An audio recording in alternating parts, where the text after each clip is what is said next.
time, we are ready to introduce a true gem, a friend of Builder Land Source and many in the industry. If you guys don't know our next guest, please take the time to speak to him. Starting his real estate journey back in 2015 with fix and flip, transitioning into wholesaling and then into land acquisition. He ultimately became a partner with a local builder who specialized in subdivision development. He is now focused on land acquisition in his own company, Monet Development. Please welcome the home run hitter and president of Monet Development, Greg Monet Jr. What's up, buddy? Appreciate you, man. Appreciate you. Cool. All right. How y'all doing today? All right. Cool. So before we get started, there's 3 things that I want y'all to remember from this event. All right. Number 1, if you buy land right, you can never go wrong. Number 2, whether you think you can or you think you can't, you're right. There's a book by James Allen called As a Man Thinketh. I highly encourage you to check that out. A lot of just going from one part of where you're at right now to a larger scale is all about mindset. So I want you to make sure you check that out. And number 3, I'm sure most of y'all know this already, and y'all could probably help me complete this. Buy land because they're, man, come on now. We're in the land wholesaling event. Y'all gotta say it loud in there. Buy land because they're not making any more. All right, cool. All right. So with that being said, again, my name is Greg Monet. I am currently the president of Monet Properties and Development Company. We're basically focused on land development, acquisitions of larger tracts, development of anything from a townhome shared driveway project all the way to 100+ acre projects. And so our company is basically a full service land company, from brokerage, development, land consultant, fee development, you name it. All right. So I'll tell you a little bit about my journey. Back in 2015, I bought my first property, did my first contract. Started out, well, let me backtrack a little bit. I started off in commercial banking, did underwriting, saw a lot of commercial real estate, land, home building, you name it. And I say that because the numbers are very important, all right? I attended a Robert Kiyosaki event, and that kind of opened my mind to real estate investing. Didn't really know how I wanted to do it. I just knew I wanted to do it. Fast forward, I did 5 or 6 fix and flips, wholesale deals, you name it. I did a couple fix and flips, and I was like, you know what? I'm tired of having to pick up these floors and bust all these pipes and stuff and all these little extra costs. So I want to do new construction at some point. That was back in 2016. And then I started doing a couple lot flips. And then what really opened my mind to it was I bought 5 acres. Owner finance, no money down, worked with the seller on it. We bought it, we chopped it up into 4 lots, and we sold it to some builders. We carried it for about 2 years. That was my first taste of land development. I said, okay, I like this, all right? Then I learned about a master's of land and property development at Texas A&M. That further opened up my mind to larger scale development and home building.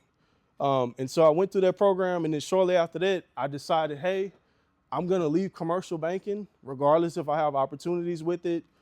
I wanna do home building and development. And so I joined Lennar Homes. They're one of the larger builders in the nation. I joined their land team, learned the land acquisitions, did development, and I acquired close to about 1,000 lots in about 6 or 7 communities in the Houston area. And I saw a couple master plan community developments, you name it. And then I partnered with my guys from Hart Homes, who's gonna be speaking later.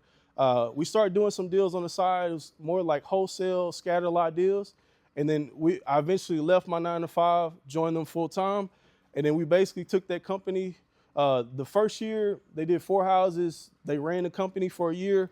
We joined forces. And then we went from 4 to 50 to just under 100 homes last year. And so we were able to scale that. And then now we're building, well, they're building next to big national builders, in big master plan communities and whatnot. So, and now recently after this year, I've decided I'm going to focus wholeheartedly on the land side because that's what I do best. And so that's just a little bit about me.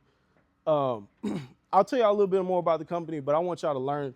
I like to give free education just because I didn't have the experience. So I want to make sure y'all understand how to buy land, how to make sure you look at it, especially when you're dealing with bigger tracts, not just your scattered lots. So kind of go to the next one. All right, skip. All right. So when you're working with a big building, I'll try to go fast with this because I got about 6 minutes.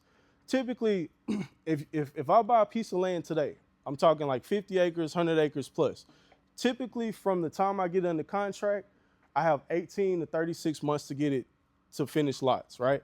So with that in mind, you have to have a longer due diligence time period so that you can go through the entitlements process. This right here is kind of how, as a big builder, this is kind of how the contract phase goes. So I'm buying the land, we'll get under contract, we'll go through the entitlements process, which basically we'll break that down later. That's just getting it approved through the city, right? It's a long process. It sounds easy, but you get it approved through the city.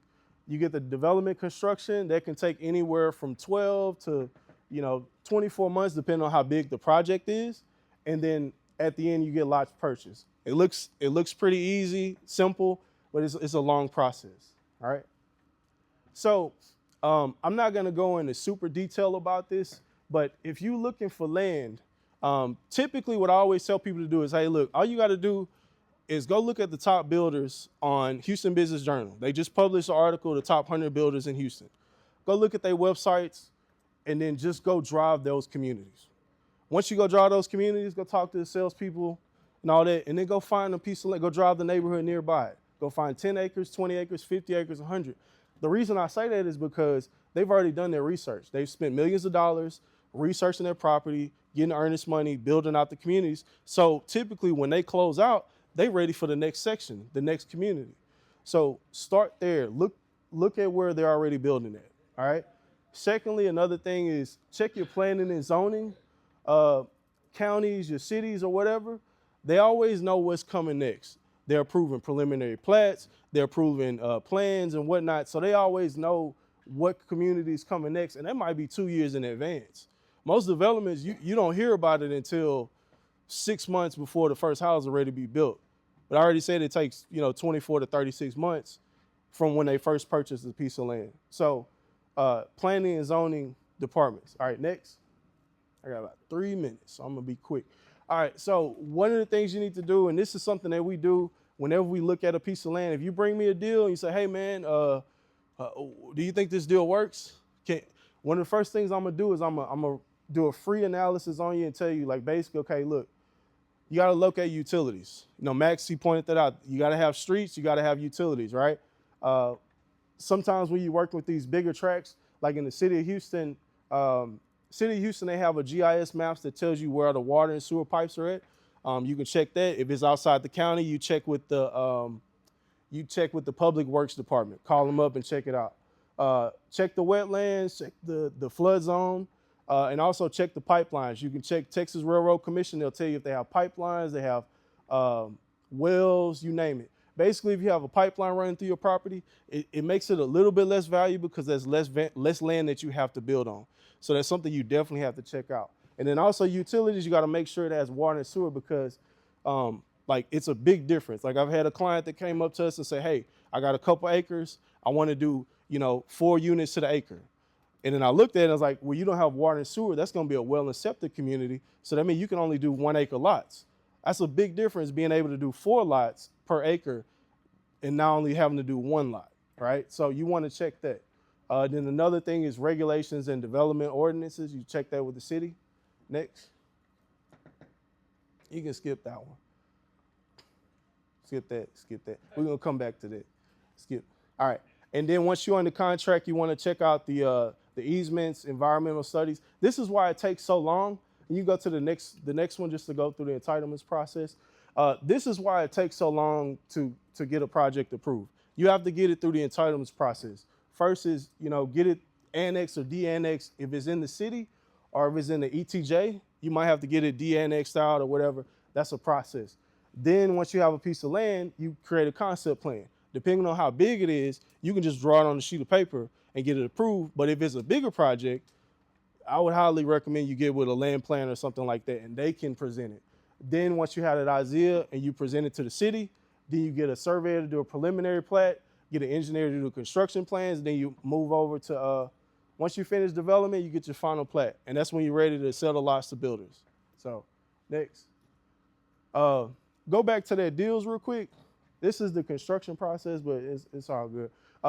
Lastly, what I wanted to say too is, so having a background working for one of the larger builders, I have a good Rolodex of most of the big builders in town. So if you have a project inside the city, you know, most builders have certain requirements. If you have a project inside the city or if you have a larger project, hit me up because I still have relationships with those builders. And then also, one of the things that I'm focusing on this year, me and my partner Logan Marchman, right here in the front, some of our deals that we're working on, we already talking to most of the big builders. This right here, this is a 2,200 home community, roughly about just under 1,000 acres that we're working on. It's a master plan community in Liberty County. And we already talking to most of the big builders in this, you know, to be in this project. So this is one of many projects that we're going to start focusing on. So again, my time is out, but just want to let you know, if you find a piece of land, don't try to go ahead on your own, especially if it's your first deal, because there's a lot of issues that come up. Land is a lot different than wholesaling and flipping houses. So if you have land deals you want to take a look at, we'll do it for free. And again, my name is Greg Monette. You can check us out, monetpropertiesgroup.com. Also, just check me out on LinkedIn. But I'll be at the front if y'all want to talk about some land deals moving forward. So thank y'all for your time. Appreciate it, bro. Yes, sir. Yes, sir. Taking notes, so yeah, he's a wealth of knowledge. I can't say enough good things about Greg and the impact he's making in the industry, so thank you again, Greg.